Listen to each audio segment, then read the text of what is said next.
you should visit the school. That's the most important thing, and spend time there. If you're thinking about preparing your child for getting through the various hurdles, well, you should prepare your child for an interview just by getting probably a friend of yours to ask them a few sensible questions. Can they shake hands? Are they able to be smiley and nice and friendly? That's really the most important thing when you go for an interview, that you come across as reasonably cheerful. Obviously, your child will be asked about the books they've read, holidays they've been on, what interests they've got. The interviews are not a stressful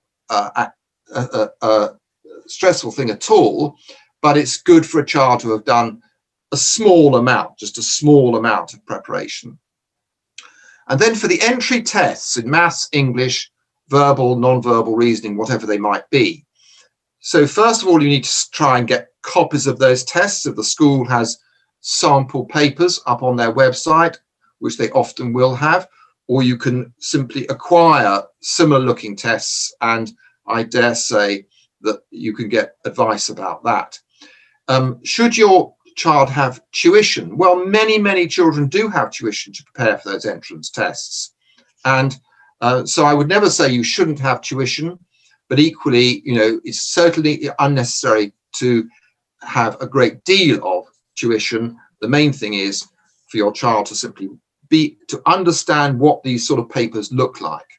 In terms of thinking about education as being kind of broader, and there's not really a quick fix. It's not like you can just do the practice papers and then you'll get in. I think you should think about it more in terms of the long-term progression of your child's education and their intellectual development.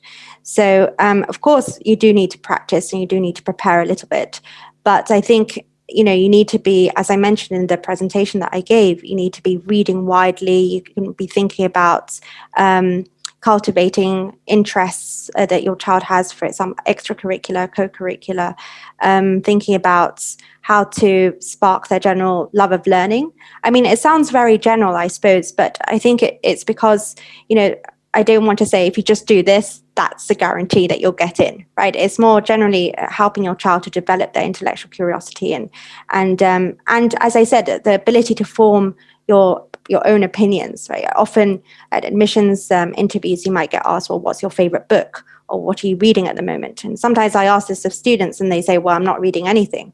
So that's already a kind of a bad sign. You need to be reading widely and being engaged with general knowledge topics as well, and being exposed to different ideas, as we do in our own course, the Global Speaking Passport, thinking about social issues as well, and just getting a wider awareness of the world, as it were. So I think reading is the key thing, and then ideally critical thinking courses or language courses that will expand your child's portfolio, as it were. And we talked a bit about sort of students reading and not being able to maybe answer questions about that. I think one thing that I've got, we have to do lots of work with students to prepare them when they're applying to schools, both in Hong Kong and overseas, is being able to give an answer when you don't know the answer. So what are you reading at the moment?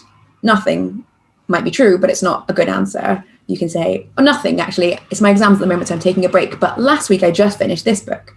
And I think that sort of conversation is something that doesn't come naturally to lots of Hong Kong students. And it's something that would make you stand out if you weren't able to have that sort of natural conversation and able to respond to something where you don't know the answer, but you have to make a guess.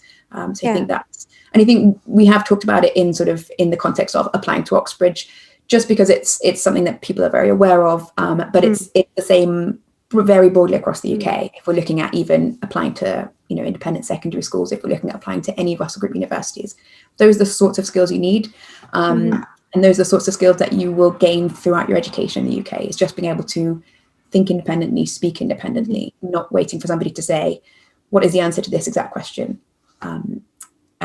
So much more independent thinking, and we've got a wide range of courses that you can work on that at iLearner, and just reading is a great way to work towards that. And also, I think to pick up on something that I said before about debating as well. I think debating is a great way of sharpening those skills, because often, you know, in formal competitions, or it doesn't have to obviously to always be a competition, but just a practice, you know, students are required to come up with arguments, even if it's not their own opinions, but they therefore learn how to form arguments quickly on the spot when they might not have that information, you know, that's not their belief system, for example. So they come up with new arguments, new opinions. So that could also be a way to practice. In a boarding school, I'm now specifically talking about a boarding school, there are at least 3 afternoons in the week when students do sport or some sort of activity of that type. And very often Hong Kong children, for understandable reasons, have had limited experience of sports which often take up a lot of space. And I would say that, you know, coming to a boarding school and a day school in the United Kingdom is an opportunity to learn about these sports, which is good for you physically and can provide you with lifelong interests. And so, I mean, I'm not saying that Hong Kong parents should force all their pupils, all their children to learn how to play rugby, football, you know, but I think that showing an enthusiasm and willingness to be involved in sporting activities, including the things that Hong Kong children are often quite good at, like badminton, for example, is quite important for a boarding school. It's much less important for a day school, where they probably only have one half day devoted to sport in the week. But in a boarding school, it is more important.